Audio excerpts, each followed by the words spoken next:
പരിശുദ്ധ ഖുർആനിന്റെ പാരായണവും അതിന്റെ പഠനവും അതിനെക്കുറിച്ചുള്ള ചിന്തയുമാണ്. വിശുദ്ധ ഖുർആൻ പറഞ്ഞു, ഫഖറഉ മാ തയസ്സറ മിൻഹു, നിങ്ങൾക്ക് ഖുർആനിൽ നിന്ന് എളുപ്പമുള്ളതൊക്കെ നിങ്ങൾ എപ്പോഴും ഓതിക്കൊണ്ടേയിരിക്കണം. നിങ്ങൾ ഖുർആൻ പാരായണം ചെയ്തുകൊണ്ടേയിരിക്കണം. ഇത് കേവല പാരായണത്തിനുള്ളതാണെന്നും ധരിക്കരുത്. അതുകൊണ്ട് ആ പാരായണം പോരാ, പഠനവും വേണം, ചിന്ത വേണം എന്ന് പറയുന്നത്. കിതാബുൻ അൻസൽനാഹു ഇലൈക മുബാറകുൽ ലിയദ്ദബ്ബറു ആയാതിഹി വലിയതദക്കറ ഉലുൽ അൽബാബ്. ഈ ഗ്രന്ഥം നാം താങ്കളിലേക്ക് ഇറക്കി തന്നിട്ടുള്ളത് മുബാറക്കുൻ, ഇത് അനുഗ്രഹത്തിന്റെ ഗ്രന്ഥമാണ്. എന്തിന്? നിങ്ങൾക്ക് അനുഗ്രഹം കിട്ടണോ? ലിയദ്ദബ്ബറു ആയാതിഹി, അതിലെ ആയത്തുകൾ നിങ്ങൾ ചിന്തിക്കണം.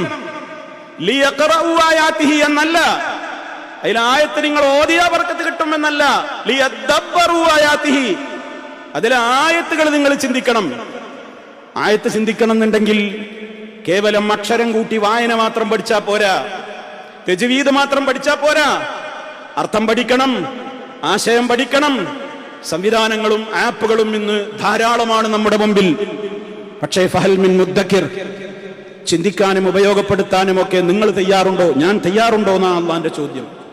കാര്യം ഇവിടെ എളുപ്പമാണ്. വലഖദ് യസ്സർനൽ ഖുർആൻ, ഖുർആനിനെ നാം എളുപ്പമാക്കിയിട്ടുണ്ട്. ഖുർആനിനെ നാം എളുപ്പമാക്കിയിട്ടുണ്ട്.